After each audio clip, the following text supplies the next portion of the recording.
మద్దతు ఇస్తున్నారో ప్రజలకే సమాధానం చెప్పాలి కానీ సో అందుకే సురేష్ గారు మనతో పాటుగా ఉన్నారు జనసేన పార్టీ వీర మహిళ బొడ్డపాటి రాజేశ్వరి గారు. రాజేశ్వరి గారు, వెల్కమ్ టు ద షో అండి. ఓవరాల్ గా అయితే ఎందుకని జనసేన పార్టీలో ఒక అంతర్మదనం అనేది స్టార్ట్ అయిందా? పవన్ కళ్యాణ్ మళ్ళీ ఆలోచనలు అనేవి మొదలు పెట్టారా? గతంలో చంద్రబాబు నాయుడు అరెస్ట్ అప్పుడు కలిసి ముందుకెళ్తాము, ప్రభుత్వ వ్యతిరేక ఓటు చీలకూడదనే ఉద్దేశంతోనే మేము పొత్తు పెట్టుకుంటున్నాము అని చెప్పినటువంటి పవన్ కళ్యాణ్ ఇప్పుడు ప్రశాంత్ కిషోర్ ఎంట్రీ తర్వాత మొత్తం సీన్ అంతా మారిపోయిందా? ఒంటరిగానే పోటీ చేస్తే బాగుంటుంది అనే ఆలోచన మీలాంటి సైనికులకి కార్యకర్తలకి ఎందుకు కనిపిస్తోంది అలా? ఎలక్షన్లు వచ్చే టైంలో ప్రతి ఒక్క ఎలక్షన్ దగ్గర అదే జరుగుతుంది మేడం. ప్రతి పార్టీలో ఇదే జరుగుతుంది. ఈ అంతర్మదనం లేని పార్టీ అంటూ లేదు. ఇటు వైసీపీలో కూడా అదే జరుగుతుంది.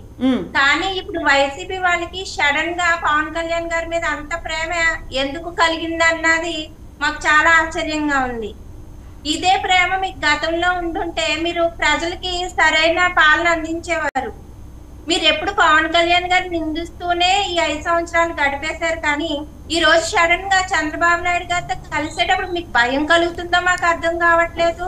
పొత్తుతో వస్తే మీకు డిపాజిట్లు కూడా రావో అర్థం కావట్లేదు. నిజంగా పవన్ కళ్యాణ్ గారి మీద అంత అభిమానం చూపిస్తున్నారంటే నిజంగా ఇది నక్క వినయాలాగే ఉంది తప్ప నిజం కాదు మేడం ఇది. సో అయితే రాజేశ్వరి గారు, ఇక్కడ ఒక కీలకమైనటువంటి ప్రశ్న ఏంటంటే 20 స్థానాలు మాత్రమే జనసేన పార్టీకి కేటాయించబోతున్నారు కాబట్టి ఇన్నేళ్ల నుంచి పడినటువంటి శ్రమ, కృషి, చేసినటువంటి పోరాటాలు కేవలం 175 స్థానాల్లో 20కి మాత్రమే పరిమితం అవ్వాలా అనేటువంటి అసంతృప్తి లేదా మీకు ఎవరికి? అసంతృప్తి ఉంటది మేడం. ఎందుకంటే ఇంకా అది డిసైడ్ అవ్వలేదు. డిసైడ్ అవ్వకుండా 20 స్థానాలని 30 స్థానాలు అంటుంటే ఎవరికైనా కన్ఫ్యూజన్ ఉంటుంది.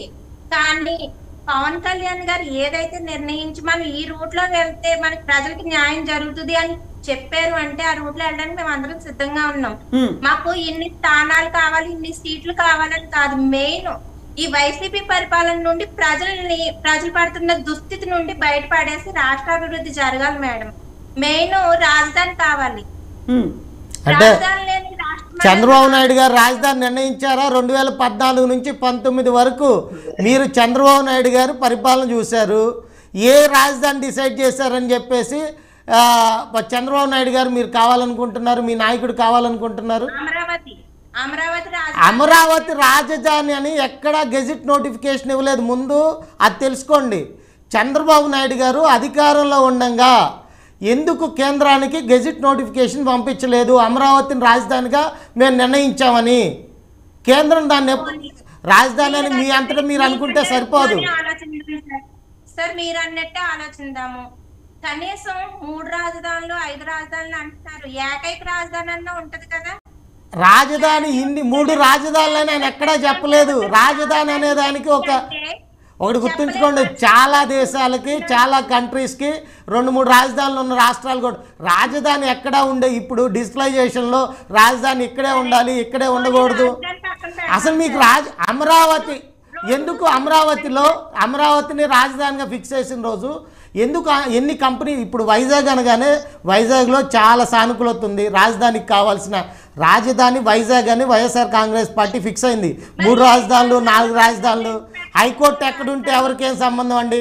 అసెంబ్లీ ఎక్కడుంటే ఎవరికేంటి సంబంధం? పరిపాలన విధంగా ప్రజలకు అనుకూలంగా ఉండేది. ఒకసారి వినండి మీరు, రాజేశ్వరి గారు ఒకసారి వినండి. మీరు అన్నట్టు ఏదో ఈ ఆ పరిపాలన ఏంటి ఒక్కటన్నా చెప్తున్నారా?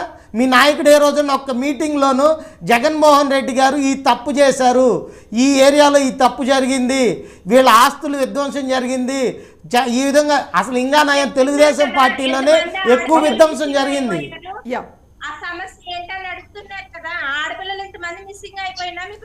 ఎవరండి ఆడపిల్లలు వెళ్ళిపోయారని ప్రతి గవర్నమెంట్లోనే జరిగింది. మహారాష్ట్రలో, తెలంగాణలో మనకంటే ఎక్కువ మంది అమ్మాయిలు మిస్సింగ్ అయ్యారు. అమ్మాయిలు మిస్ అవడానికి ప్రభుత్వానికి ఏంటి సంబంధం? ఈ ప్రభుత్వం మీద విమర్శించడానికి ఎటువంటి సాకు లేక ఇలాంటి పనికిమాల సాకులు చెప్పటమే మీరు.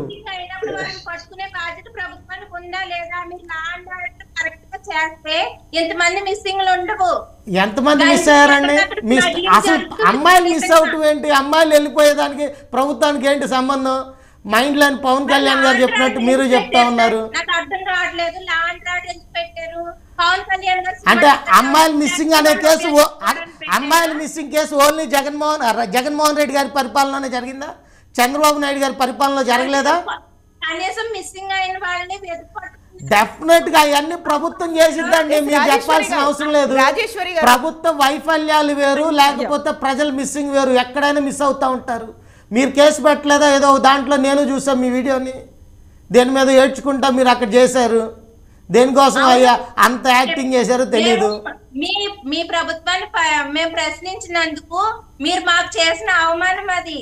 ఏం చేశారని ప్రశ్నించడం అంటే సీఎంని ఎలా పడితే అలా తిట్టటము, చంపేస్తానంటాము, బట్టలోడు తీసి కొడతా అంటాము, లేకపోతే రెడ్ బుక్లో రాసుకున్నాము, మీ పని చెప్తా ఉన్న అధికారులను బెదిరించటం, ఇదా?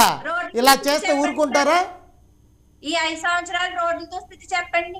ఒకటా రెండో జగన్మోహన్ రెడ్డి గారి పరిపాలనలో అవకతవకలు చాలా ఉన్నాయి. ఒకటి చెప్పండి అంటున్నా, ఒక అవతవక చెప్పండి అంటున్నా.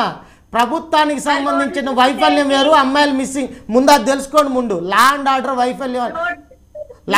వైఫల్యం ఏం జరిగింది? ముద్రగడ పద్మనాభం గారు నిరాహార దీక్ష చేస్తే విచ్చలవిడిగా రోడ్డు మీద తీసుకొచ్చి కొట్టారు, కేసులు పెట్టారు. ఎక్కడ ట్రైన్ తగలబెడితే, ఒకసారి వినండి, ట్రైన్ తగలబెడితే కడప గొండాల పని అని చెప్పేసి తూర్పుగోదావరి వాళ్ళని అరెస్ట్ చేశారు. కడప వాళ్ళని ఎందుకు అరెస్ట్ చేయాలి ఆ రోజు చంద్రబాబు నాయుడు గారు? మీ పవన్ కళ్యాణ్ గారు ఆ రోజు ఎందుకు ప్రశ్నించలేదు? వాళ్ళ సమస్యలు అడగటానికి వెళ్ళిన నాయ బ్రాహ్మణుల్ని మీ తోకలు కత్తిరిస్తాన్ని బెదిరించాడు చంద్రబాబు నాయుడు గారు. అప్పుడు మీకు పట్ల అమ్మాయిలు రాజేశ్వరి గారు ఇదే కీలక